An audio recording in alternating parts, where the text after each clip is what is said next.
और नमस्कार। ये देखिए, दिल्ली से अमित शाह और बंगाल में कैलाश विजय भी है, दो रणनीतिकार। और लोगों में मैंने बात करके देखा, आपका बात में भरोसा कर रहा है। लेकिन एक इशू है, वो है सीए। वो आपको बताऊं कि ये आरोप है वोट की कोर्ट में कि ये आप बोलते हैं वोट के लिए, क्योंकि अब हिंदू को तो सिटीजनशिप दे देंगे, नागरिकता। लेकिन जो घुसपैठिया बोल रहा है, घुसपैठिया को आप चिन्हित कैसे करेंगे? और चिन्हित करेंगे तो उसको लेकर क्या करेंगे? देखिए, पहले हम नागरिकता दें और हम नागरिकता देंगे।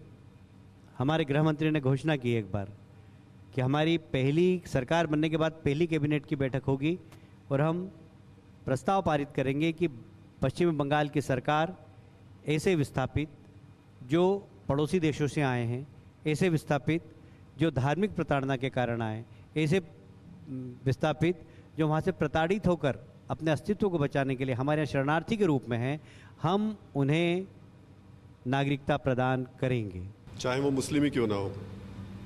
मुस्लिम को वहाँ पर धार्मिक प्रताड़ना है ही नहीं, बहुत साफ है, वो भी बिल्कुल क्लियर है। कैलाश विजयवर्गीय जी, आप पे अगला आरोप ये है वोट का कोर्ट में, खासतौर से टीएमसी ममता बनर्जी आरोप लगा रही है कि आप बाहर से कोरोना लेकर आ रहे हैं। कैसे आ सकते हैं बाहर से लोगों को लेके? आज मतदान हो रहा है, मतदान आई कार्ड देख के होता है, बाहर के लोग मतदान कर रहे हैं। कैलाश जी, लेकिन वोट का कोर्ट में देश में लोग अब ये सवाल पूछ रहे हैं कि जब कोरोना के इस तरीके के हालात हो गए हैं, जगह जगह लॉकडाउन्स लग रहे हैं, लोगों को कहा जा रहा है कि आप सावधानियां बरतिए, एहतियात बरतिए, तब पश्चिम बंगाल में चुनाव क्यों हो रहे हैं? तब नेता रोड शो और रैलियां क्यों कर रहे हैं? देखिए, आज आप प्रधानमंत्री जी की आपने सभा अगर देखी हो तो हमने दोनों सभाओं में 1-1 लाख मास्क बंटवाए, 25-25 हज़ार सैनिटाइज़र की बॉटल्स वहाँ कार्यकर्ताओं ने हाथ धुलवाए, लोगों के सोशल डिस्टेंसिंग का पालन किया।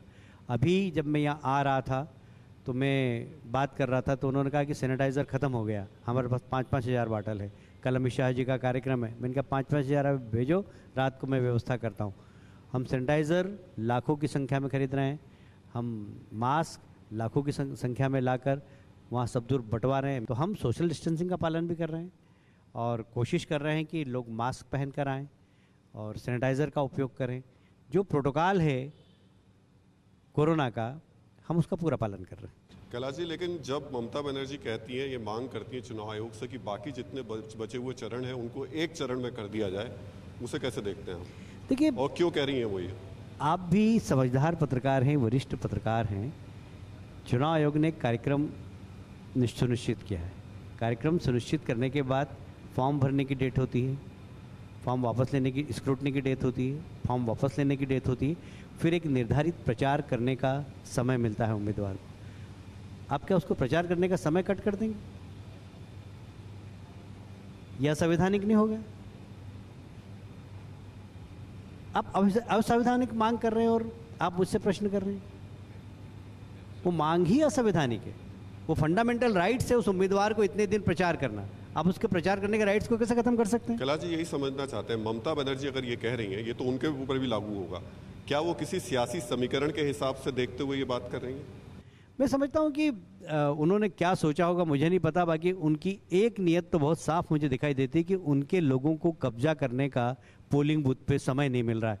यदि एक साथ हो जाएंगे तो फोर्स कम पड़ जाएगा, तो हम लोग पोलिंग बूथ पे कब्जा कर लेंगे। जिस आधार पर वो चुनाव जीतती हैं, वो खेला होवे ना, ये 5 चरण में खेला नहीं हुआ, तो खेला करने की कोशिश कर रही है वो कि एक साथ हो जाए तो हम खेला कर लें और जो बची कुची सीट है उसमें कुछ सीटें प्राप्त कर लें। वो संभव नहीं है। 5 तो हो गया, 6, 7, 8, इसमें कोई वर्चुअल रैली करने का संभावना है? देखिए, अगर चुनाव आयोग का निर्देश होगा तो हम तो किसी भी बात के लिए तैयार हैं, और हम इतना ज़रूर कहेंगे कि हम चुनाव आयोग के द्वारा जो निर्देश मिलेंगे हम उसका पालन करेंगे, और चुनाव आयोग जो भी निर्देश देगा हम उसका ईमानदारी से पालन करेंगे। कैलाश जी, ये सवाल मैंने और भी बीजेपी नेताओं से पूछा कि जब तक आपके सामने मजबूत प्रतिद्वंदी ना हो तब तक चुनाव लड़ने में मज़ा नहीं आता, तो यहाँ पर ममता बनर्जी काफ़ी है या राहुल गांधी की कमी आपको कभी कभी खल जाती है? देखिए, ऐसा है, पश्चिमी बंगाल में अभी से नहीं, सीपीएम के समय से विपक्ष को कुचला जाता है, विपक्ष को दबाया जाता है, विपक्ष की हत्या की जाती है, विपक्ष के फंडामेंटल राइट्स को ख़त्म किया जाता है। ये बंगाल की राजनीति की एक तासीर में, मैं सारे देश में राजनीति कर चुका हूँ एक कार्यकर्ता की हैसियत से, पर बंगाल में एक बहुत टिपिकल राजनीति है। बंगाल में विंडक्टिव पॉलिटिक्स, यहाँ पर बदले की भावना से काम किया जाता है, यहाँ विरोधियों को ख़त्म किया जाता है।